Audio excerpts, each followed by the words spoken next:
자, 정신을 차리고 이제 소리문답 제 강의를 하도록 하겠습니다. 오늘 이제 소리문답 63번부터 6번까지 내용 10계명 중 제 5계명에 관한 내용인데요. 이제 부모 공경에 관한 말씀인데 우리 같이 한번 소리문답 63번째 질문 제 5계명이 무엇인가 단문 다 같이 읽어보겠습니다. 시작. 그리하면 너의 하나님 나 여호와가 내게 준 땅에서 내 생명이 길리라 하신 것이다. 네. 1계명부터 4계명은 이제 하나님을 사랑하는 계명이고 5계명부터 10계명은 이웃을 사랑하는 계명. 여러분도 다 아시죠? 이웃을 사랑하는 계명 중에 그 첫 번째가 부모를 공경하라 이렇게 이야기를 하고 있어요. 부모는 하나님의 대리자이잖아요. 부모 공경은 이웃 사랑의 기본이자 첫 출발점, 너무나 중요한 부분을 우리에게 알려주고 있어요. 자녀를 사랑하라라는 내용은 없죠. 왜냐하면 우리는 이제 자녀를 낳게 되잖아요. 본능적으로 자녀를 사랑하게 되어 있어요. 부모는 본능적으로 우리가 이 본성 안에서 부모를 공경하는 게 아니라요. 부모를 거스리는 행동이 인간 안에게는 그대로 가지고 있어요. 우리가 하나님을 아버지라 인정하지 않는 것처럼 우리가 부모를 내 아버지로 또로서 권위를 인정하지 않는 마음이 우리 뼛속까지 있다는 거예요. 우리 재성에 있다는 거예요. 이 본성을 거슬려야 돼요. 이 본성을 거슬려야지만이 부모를 공경할 수 있다는 것을 늘 기억해야 돼요. 그래서 신명기 21장 18절부터 21절에 보면 부모 말씀에 불순종하는 자는 돌로 쳐서 죽이라고 해요. 구약의 법으로 말한다면 우리는 돌로 쳐서 엄청 많이 죽었을 거예요. 정말 많이 죽어서 골백 번 죽었을 텐데 그럼에도 불구하고 우리가 살아있는 것은 하나님의 은혜다. 우리 부모는 우리를 낳은 자로서 저놈한 가치가 있잖아요. 부모가 뭐 해준 거 있어. 낳은 그 자체가 우리에게 굉장히 가치가 있고 의미가 있어요. 우리가 이렇게 살아가는 삶은 이 부모의 만남이 있었기 때문에 우리의 삶이 있는 거잖아요. 부모는 우리의 양육자로서 또 보호자로서 너무나 또 훌륭한 역할을 감당하신 분들이잖아요. 제가 이제 그 어버이날 때도 여러분들과 함께 그 이야기를 나눴었는데 아이를 키우면서 많이 깨닫게 되는 것 같아요. 아이가 보이지 않는 곳에서 부모의 손길이 얼마나 많이 닿은지를 많이 알게 돼요.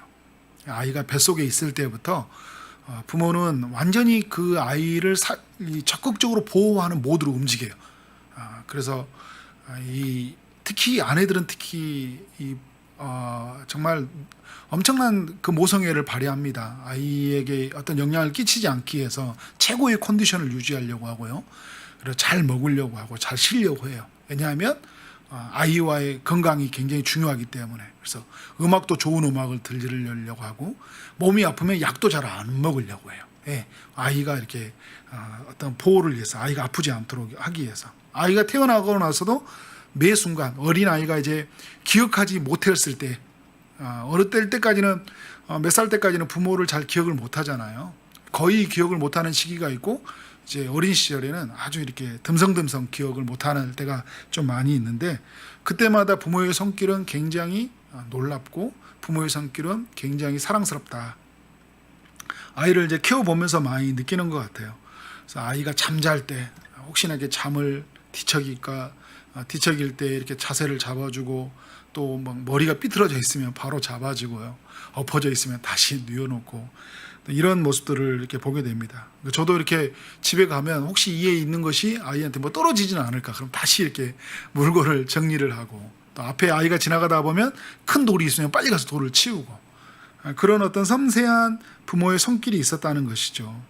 부모를 위해서 부모가 자녀를 위해서 애쓰고 수고했던 것들 그런 어떤 부모의 가지고 있는 주름살, 굳은 살은 우리 자녀를 키운 하나의 사랑의 흔적이다. 그런 면에서 우리는 부모를 더욱 공경해야 된다. 살다 보면 이 부모 공경이 당연한 건데 그 당연한 것을 잘하지 못하는 인간의 그 죄성을 보게 돼요. 그래서 우리는 말씀 앞에 서야 되고 그래서 하나님의 그 말씀의 준엄한 가치를 가지고 부모에게 대해야 된다. 자, 이제 5계명은요, 1차적으로의 적용의 대상은 부모이지만, 그러나 소유리 문답에서는 좀 적용을 확대해요. 나의 친부모뿐만 아니라 윗사람, 아랫사람, 동등한 관계의 사람까지 다 포함하고 있다는 게 굉장히 소유리 문답에서 중요한 가치를 우리에게 제공해 준다고 볼 수 있어요. 그래서 제5계명이 이제 명하는 것이 무엇인지 한번 살펴보면서 그들 관계 속에서 한번 적용해 보도록 하겠습니다. 단문 읽어보겠습니다. 시작.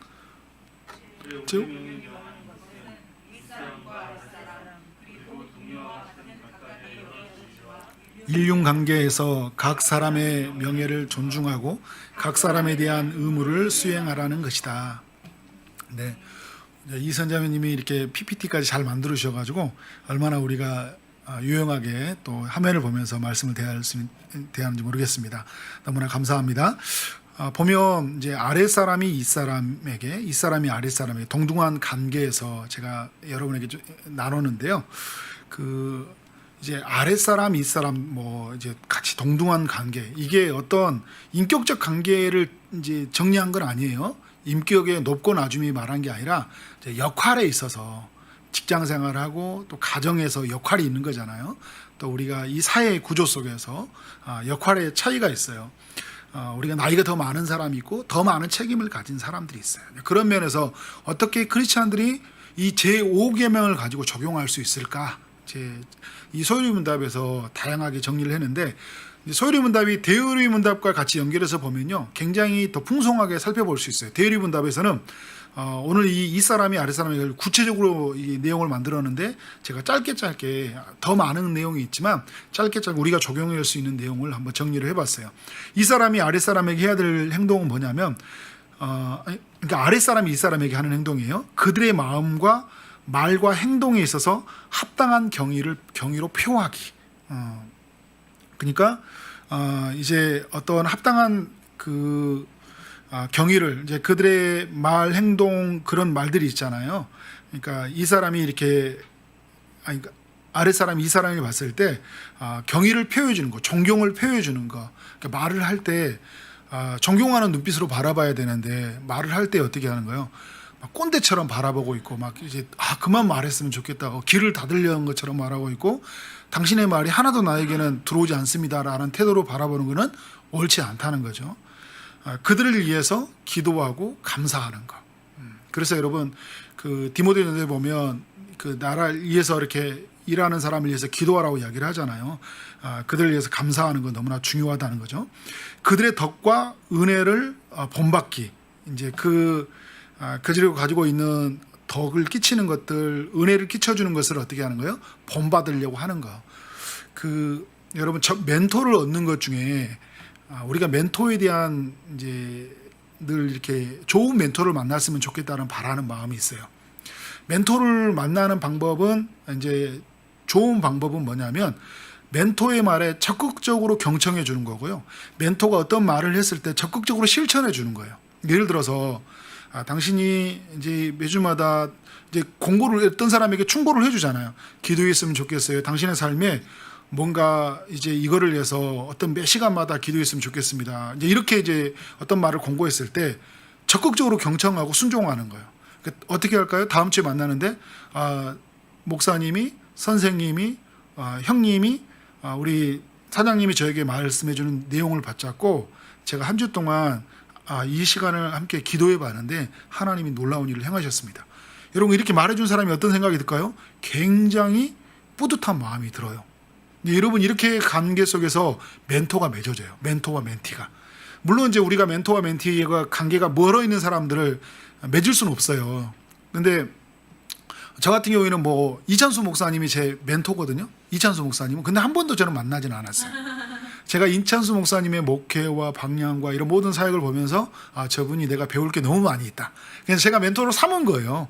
그분의 동의와 상관없이. 이렇게도 우리가 멘토를 맺을 수 있겠죠. 그러나 이제 인격적 관계에서 서로가 피드백이 있게 되기 위해서는 이제 누군가가 말했을 때 적극적으로 경청해주고 적극적으로 행동해주는 거 너무나 중요하다는 거예요. 합법적인 명령과 공고에 기꺼이 순종하기. 그러니까 합법적인 거예요. 불법적인 내용이 아니라 이게 법 안에서 우리에게 공고해 줬을 때 순종하는 거. 그리고 그들이 징계를 내렸을 때 마땅히 복종하는 것. 왜? 맞을 만한 일을 했고 욕먹을 만한 일을 했고 어떤 그거에 대한 값을 물어줄 만한 행동을 했기 때문에 내가 기꺼이 복종하는 거예요. 그러니까 부모가 이제 매를 들었을 때 내가 매를 맞는 거잖아요. 그죠? 야단을 쳤을 때 야단을 안 맞으려고 하는 것이 아니라 기꺼이 내가 야단을 맞으려고 하는 자세가 굉장히 중요한 거예요. 그리고 여러분 이제 중요한 건데 6번에 보면 그들의 연약함을 인내하고 사랑으로 감싸는 거죠.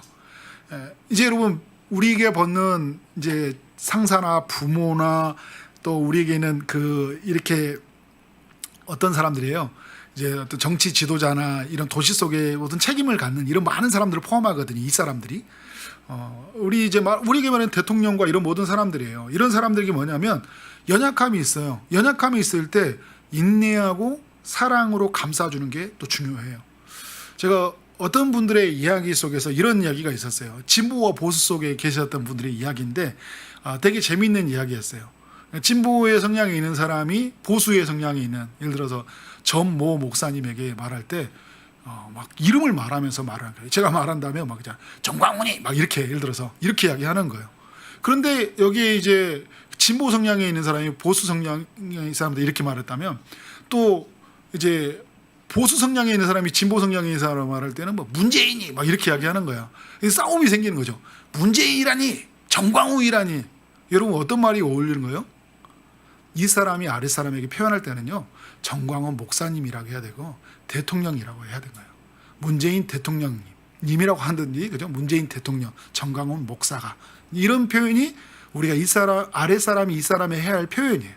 우리가 함부로 이제 우리가 말할 때 있잖아요. 문재인이, 정광훈이 이렇게 하면서 어떤 진영, 그러니까 우리도 그런 상황에서 이제 내가 어떤 진영 논리 안에 있다 보니까 이 사람은 어떻게 반대인 사람이 목사든 대통령이 상관없어요. 존경과 경의가 사라지는 거예요.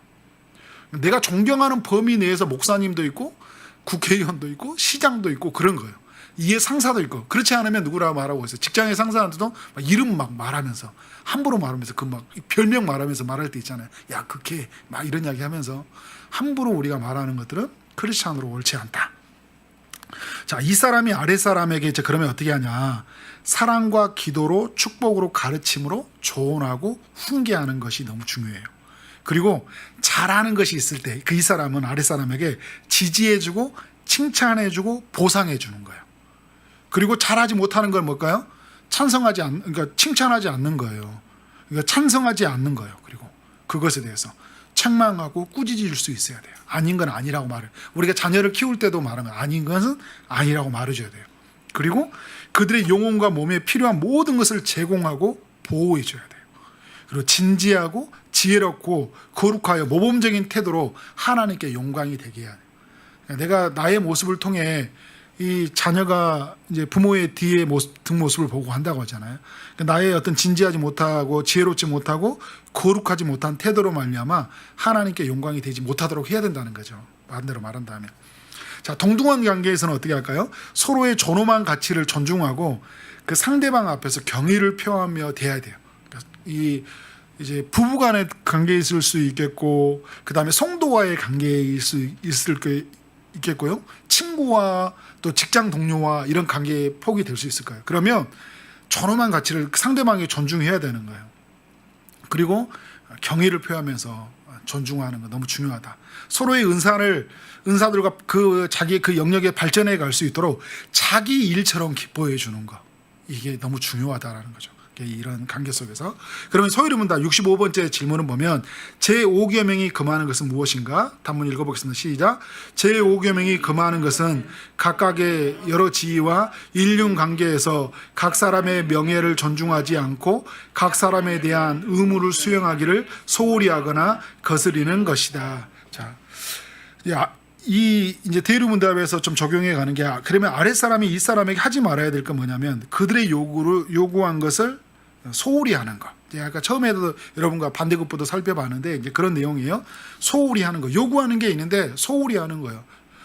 그냥 이야기하는데 그냥 귀를 듣고 흘려버리는 거예요. 충고를 해줬는데 그게 나에게 별로 의미로 받아들이지 않는 거예요. 인격과 지위에 대항하고요. 시기하고 경멸하고 반역하는 거예요. 이게 여러분, 그래서 하나님의 대리자라고 했잖아요. 권위자라고 세워진 사람을. 그러니까 우리가 이 하나님이 세운 사람에게 대하는 것은 곧 하나님께 대하는 것이라는 마음을 가지고 그들에게 함부로 대항하지 않고 시기하지 않고 경멸하지 않는 것 너무나 중요한 거예요. 조주와 조롱과 불량하고 추한 태도를 보이지 않는 것, 그리고 그들의 통치와 치욕과 불명예를 드러내는 것. 이제 그럴 때 이제 막 이제 이러면서 이렇게 예를 들어 나라 이정자들을 말할 때 막 함부로 이렇게 말을 한다거나요. 그러니까 여러분, 우리가 크리스찬이라는 게 그 하나님 편에서 늘 서서 하나님 편으로의 그 세계관, 그 기독교적 세계관을 가지고 비판도 하고 협력도 해야 돼요. 그러니까 무조건 길을 닫는다는 거 아니에요. 뭐 차별금지법이다, 뭐 여러 가지 동성애법이다, 막 여러 가지 일이 있을 때 아닌 건 아니다고 말해야 돼요. 그리고 국가가 적극적으로 일을 해나갔을 때 어떤 부분에 협력해 가야 돼요. 비판의 요소들에 대해서 우리가 거기서 강력하게 이야기를 하는 거지, 아닌 부분까지 다 싸잡아서 막 경멸하고 모욕하고 통치권에 대해서 이렇게 하나님이 세운 하나님의 섭리 가운데 세웠다면, 그죠? 세운 지도력에 대해서는 인정해 줘야 되는 거잖아요. 모든 부분을 다 싸잡아서 함부로 말해서 안 된다는 것이죠. 그러니까 여러분이 이제 지금에 있는 정권이 또 다음의 정권이 만났을 때 그게 만약에 나와 진영 논리 안에서 같은 내가 지지하는 세력이기 때문에 그가 하는 모든 것이 옳은 것이 되어서도 안 되고, 그래서 그것이 다 틀린 것이 되어서도 안 되는, 그러니까 우리의 말씀이 철저하게 하나님 편에서 하나님의 영광이 되는 것 측면에서 협력도 하고 비판도 하고 하는 그런 관계가 돼야 된다. 이제 그래서 여러분, 이제 불명예로 드러내지 않도록 하고, 이 사람이 아랫 사람이 할 때는 자신의 영광과 안일과 이익과 즐거움을 지나치게 추구하면서 아랫 사람에게 대해서는 안 된다는 거예요.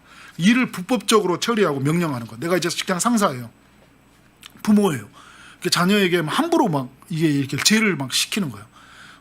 이런 부분에서 시켜서는 안 된다는 거예요. 제가 목사의 권위로 여러분들에게 함부로 어떤 죄를 짓게 해서도 안 되는 거고, 여러분이 직장에서 또 가정에서 자녀에게 함부로 해서는 안 되는 거예요. 상사의 권위로, 이 어떤 고난으로 그런 일을 시켜서는 안 된다는 거예요. 그러니까 여러분, 우리가 모압 왕과 발람을 보면 모압 왕이 이 발람에게 아주 굉장히 그 죄를 불법적으로 짓도록 계속 유혹해 가잖아요. 이게 굉장히 하나님 앞에 큰 죄거든요. 그러니까 악한 일을 조언하고 격려하고 지지하는 거. 인생 다 그런 거야. 다 그렇게 살아가야 돼.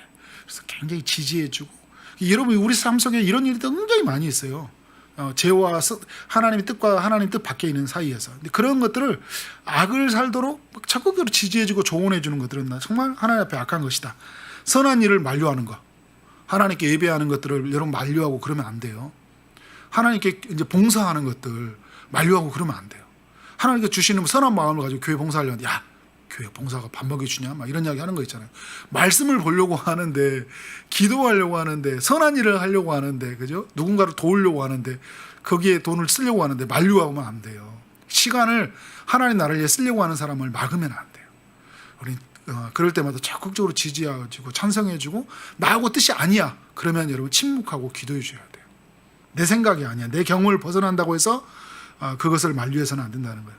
잘못된 일, 위험한 일을 노출시키거나 그것도 내버려 둬서도 안 돼요. 이게 하나님의 뜻이 아니야. 그거를 그렇게 내버려서는 안 되고, 그들이 노하도록 격동하는 것들. 그러니까 부모가 자녀를 노하게 하지 말라고 이야기하잖아요. 화나게 하지 말라는 거거든요. 자녀로 하여금 이 사춘기와 이런 시절을 지나가는데 막 자녀로 하여금 막 계속 막 잔소리하고 뭔가 이게 건드려서 세상의 방식으로 자극해서 뭔가 이게 아이에게 압박해서 그 제대한 본성 안에서 막 살아가도록 여러분 그 마음을 노하게 해서는 안 된다는 거예요. 항상 창조의 원리 속에서 자녀를 바라보고 생존 경쟁에 살아가는 게 아니라 하나님 안에서 작품으로서, 그죠? 상품이 아니라, 상품으로 바라보면 자녀는 늘 못마땅한 대상이잖아요. 그래서 작품으로 보면 너무 이대하잖아요. 그러니까 상품으로 바라보면 마음이 노함이 생긴다니까요. 그런 면에서 굉장히 우리에게 이 사람이 아랫 사람에게 하는 그 중요한 부분이 있다는 걸 기억해야 돼요. 자, 동등한 관계에서는 어떤 걸까요? 가치를 가소평가하고, 이제 그 사람이 뭐 잘하고 있는데 가소평가해. 야, 뭐 잘하고 인정해줘야 되는데, 아니야, 쟤 어쩌다 한번 잘하는 거지 뭐, 막 이러면서 아주 평가절하하고 은사를 질투해. 잘하는 것을 좋아하지 않아. 우리 이제 그 주변에 있는 동등한 관계 속에서, 이런 성도와의 관계성 속에서 또 우리 직장에서 막 이런 어떤 속에서 우리의 그런 모습이 있다는 거예요. 다른 사람이 잘하는 것에 아파하고 그 다른 사람의 탁월함을 빼앗아가는 것, 그것을 내 것으로 취한다는 것, 이런 부분들은 하나님 나라 이 5계명 안에서 이렇게 다양하게 적용을 하는 거예요. 이 부모 공경이라는 의미 속에서 여기까지 소유문답이 적용을 하더라고요. 참 놀랍다. 그래서 제가 여러분 마음으로 공경하고 말과 행동과 표현으로 공경해야 된다고 적어놨는데요. 그러니까 우리가 겉으로 말하는 것들이 말로만 공경하는 게 아니라 마음 깊은 곳까지 그 사람을 위한 존경과 존중과 사랑과 애정과 모든 겸손이 다 담겨 있어야 돼요. 그 사람을 향해서. 그런데 이게 여러분 말로 표현돼야 되고, 그리고 어떻게 된가요? 행동으로 옮겨져야 돼요. 보면 야곱이 전에 형의 것을 다 빼앗아 갔잖아요. 다 빼앗아 갔거든요. 형이 가지고 있는 축복, 장자권 다 빼앗았어요. 근데 그가 이 허리의 뼈가 한두 뼈가 부러지면서 그 야복강에서 하나님을 깊이 만나면서 어떻게 된가요? 형에게 소유의 것들을 절반을 주고 형을 만나면서 엎드려 절을 하고요. 형을 향해서 그에게 모든 축복권을 뺏어갔던 이 야곱이 형을 향해서 당신을 보니까 하나님을 보는 것이 이야기를 해요. 그러니까 어떻게 해요? 마음과 말과 행동으로 어떻게 하는 거예요? 상대방을 공경하잖아요. 그러니까 에서의 마음이 풀어지잖아요. 이런 우리에게 이 구체적인 이 아랫사람이 이 사람에게 대한 그런 표현이 있어야 되는 거예요. 칭찬한 것. 잠언의 말씀들을 보면 칭찬하라, 경청하라 이런 이야기 많거든요. 거리낌 없이 순종하고 적극적으로 기꺼이 따름으로 순종하고 적극적으로 순종하고 이런 우리의 모습이 필요하다는 거예요. 그래서 소위름은 다 66번째 질문, 제5계명을 지킬 이유로 이어서 말씀하신 것은 무엇인가? 단문 읽어보겠습니다. 시작. 제5계명을 지킬 이유로 이어서 말씀하신 것은 이 계명을 지키는 모든 사람이 장수하고 평안하라는 약속이다. 다만 하나님께 영광이 그들에게 선이 되는 한 그렇다. 자, 여러분 5계명을 보면 그들이 장수하고 땅에서 번영한다 이런 명령을 줬거든요. 근데 우리 이런 질문이 생기죠. 우리 중에서 보면 부모에게 공경하고 이 사람에게 정말 잘하고 아랫사람이 잘하는데 관계를 잘 이 말씀의 원리에 따라 잘 섬기는 사람들이 있어요. 근데 그런 사람 중에 빨리 죽는 사람이 있었나요? 없었나요? 있죠. 많이 있죠. 그러면 나쁜 사람 중에 오래 산 사람 있어요? 없어요? 아주 저 사람 진짜 부모 버리고 진짜 자식들 완전히 학대하고 주변 친구들 정말 질투의 하신처럼 살아가고 남들이 잘된 꼴을 못 보고 살아가는 사람, 오래 산 사람 있어요? 없어요? 있어요. 그럼 이걸 어떻게 해석해야 될까요? 오래 산다고 땅에서 번영한다고 하는데 이게 여러분 하나님 나라 전체의 큰 관점에서 살펴봐야 돼요. 이렇게 가나안 땅에 이제 들어갔을 때 이게 가나안 땅의 삶의 방식이라거든요. 가나안 땅이라는 그 이들의 백성이 가나안 땅에 오래 그들이 영구히 거주한다는 의미를 가지고 있는 거예요. 이스라엘 백성들이 부모를 공경하는 명령에 살았을 때. 그러니까 이 뭔가요? 그들은 죽고 죽는 일이 있지만 이들은 가나안 땅에 쫓겨나지 않는다는 그 의미를 갖고 있는 거예요. 또 하나님 나라 측면에서 뭘까요? 우리는 영원히 하나님 나라 안에서 어떻게 하는 거예요? 이제 영원히 장수하는 백성이 되는 거잖아요. 하나님 나라의 그 합당한 삶으로 우리가 이루어지는다는 것을 보게 되는 거예요.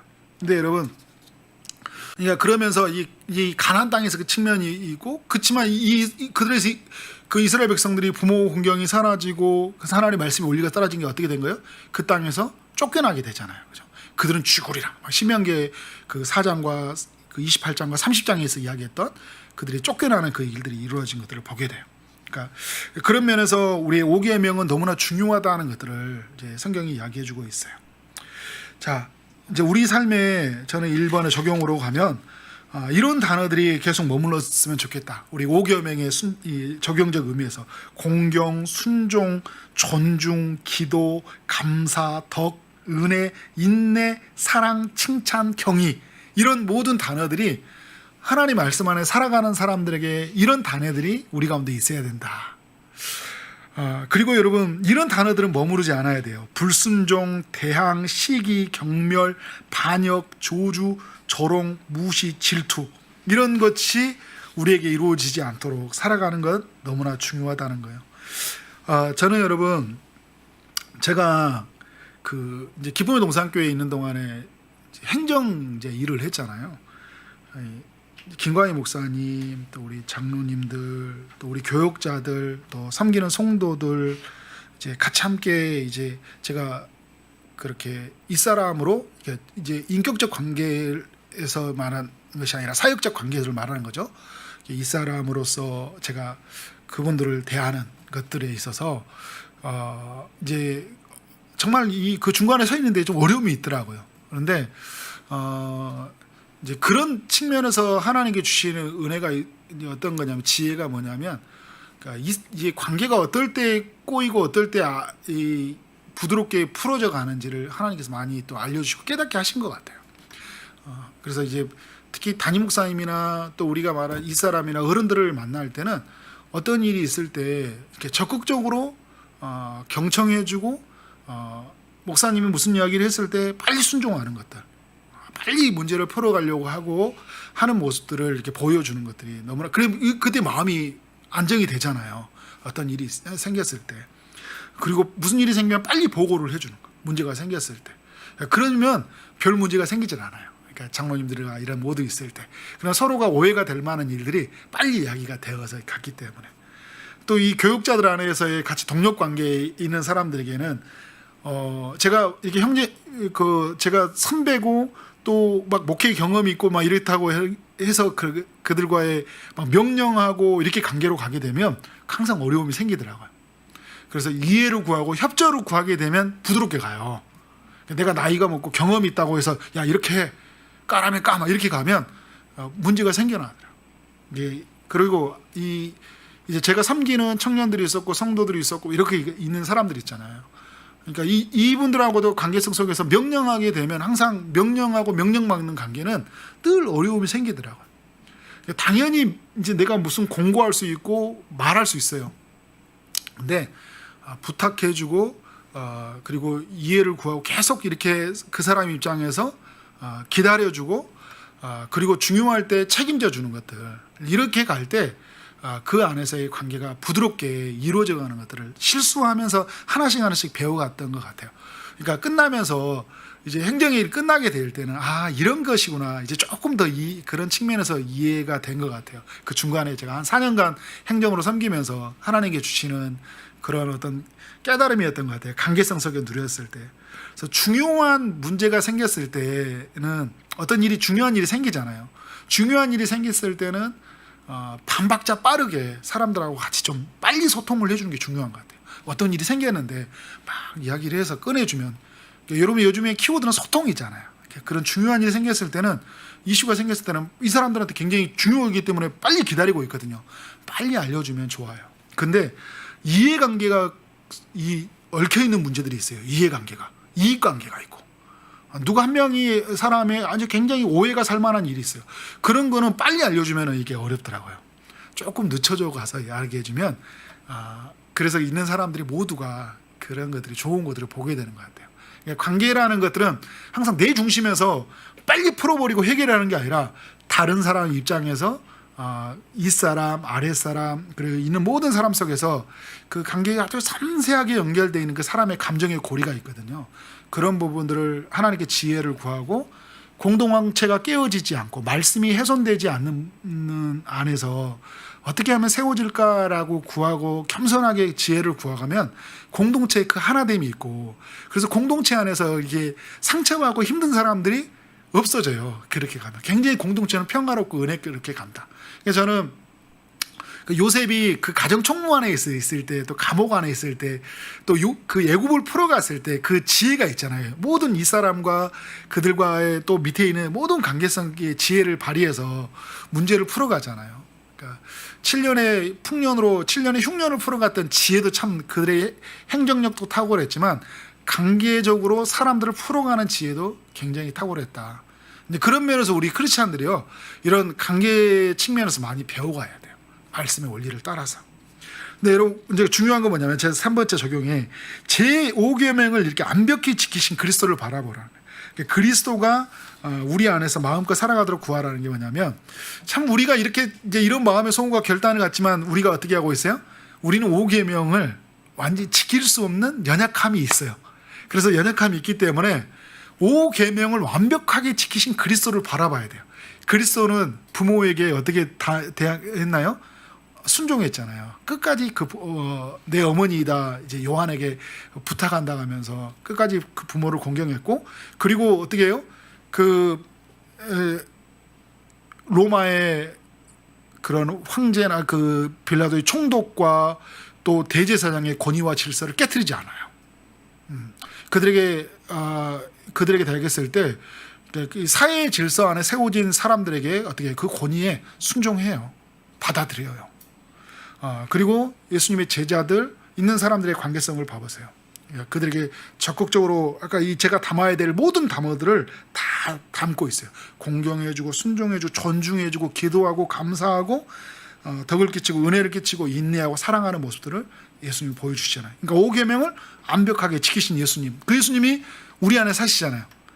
성령을 통해 예수님을 구하고 살아가면 예수님이 우리 안에 마음껏 살아가시면 말미암아 우리의 이 사람과 관계, 우리의 또 친구와의 관계, 아랫사람의 관계를 어떻게 한다고요? 성령 안에서 모두가 다 하나됨으로 성령 안에서 풍성한 관계로 우리의 삶을 이끌어 가신다는 거예요. 그래서 여러분 날마다 예수님을 구하기를 원합니다. 그래서 이제 마지막에 부모 공경의 3가지 미션, 이제 부모 공경과 우리 이제 친부모에 관한 이야기를 한번 정리하려고 하는데, 저는 여러분 지금 우리에게 부모에게 정말 아주 소소한 것이지만 중요하다 생각이 들어요. 전화한다는 것은 이제 계속 그 부모와 연결되어서 살펴본다는 것이고요. 전화로 끝나는 것이 아니라 감사하는 거잖아요. 부모의 사랑에 감사하고, 아까 말고 마음으로만 외친 게 아니라 말과 행동으로 표현하라고 그랬잖아요. 감사하고, 무엇보다 부모를 위해서 또 우리가 기도하는 것, 하나님께 기도하는 삶들, 또 감사라는 것도 우리에게 말로뿐만 아니라 삶 속에서 다양한 것들로 우리에게 부모를 섬기는 것들이 많이 있다. 저는 우리 처지동산교회가 이 5계명이 정말 이렇게 잘 이루어지는, 그래서 이 부모라는 의미가 우리에게 너무나 또 새로운 의미로 더 다가와서 정말 존중하고 사랑하게 되어지는, 이게 그래서 부모의 확장된 이 가족, 모든 관계성 속에서 우리 처지동산교회 다니면서 나는 좀 관계가 더욱 부드러워졌고 유연해졌고 풍성해졌다. 전에는 사람이 관계가 좁아가서 이렇게만 알았는데 정말 많은 사람을 알게 되었고, 내 관계는 전에는 짧았는데 정말 오랫동안 사람들의 관계성을 사랑하게 되고 오랜 동력을 맺게 되고 멘토가 많아졌고 나를 따르는 멘티와 동역자들이 더없이 많아졌다. 그래서 여러분 막 수첩의 기도 리스트를 보면 내가 존경하는 멘토들의 기도 제목이 있고 멘티들이 있잖아요. 나를 따르는 사람, 동역자들의 기도 제목이 정말 많아져서 나는 너무 행복하다. 공동체 안에서 지어져 가는 기쁨. 나는 살아가는 사람 몇 사람만 있으면 돼요. 이렇게 살아가는 협소한 사람은 제 5계명을 잘 모르는 사람들이에요. 하나님의 계명을 잘 하는 사람들은 관계의 폭이 매우 넓습니다. 그래서 헬리나 오웬 같은 사람은 여러분 500명의 사람과 함께 지속적으로 편지를 써서 그가 죽는 날까지 계속 그렇게 했다고 하잖아요. 근데 여러분 그 한 명 한 명의 편지가 얼마나 깊이 있게 그 사람들에게 전달되는지 몰라요. 최선을 다해서 그 사람들에게 관계를 맺었어요. 500명의 사람들. 그 500명만 있겠어요? 편지를 주고받는 사람이면 500명이 있으니까. 언제나 모든 사람들에게 친절해요. 근데 이게 뭐 메시아닉 증후군으로 막 잘해야지, 어떤 율법주의로 어떤 그렇게 해서 잘해야지는 게 아니라 그리스도 안에 주신 그 사랑의 그 풍성함이 흘러넘쳐서 여유가 있는 거예요. 각 사람이 대하는 그 사람들을 대하면서 존중해주고 사랑해주고 존경해주는. 그러니까 어떻게 된가? 삶이 행복하잖아요. 기쁨이 넘치잖아요. 저는 우리 처지동산교회에 이런 은혜가 넘쳐났으면 좋겠습니다. 그런 축복의 통로, 은혜의 통로들이 되기를 주의 이름으로 축원합니다. 아멘. 네. 우리 시간에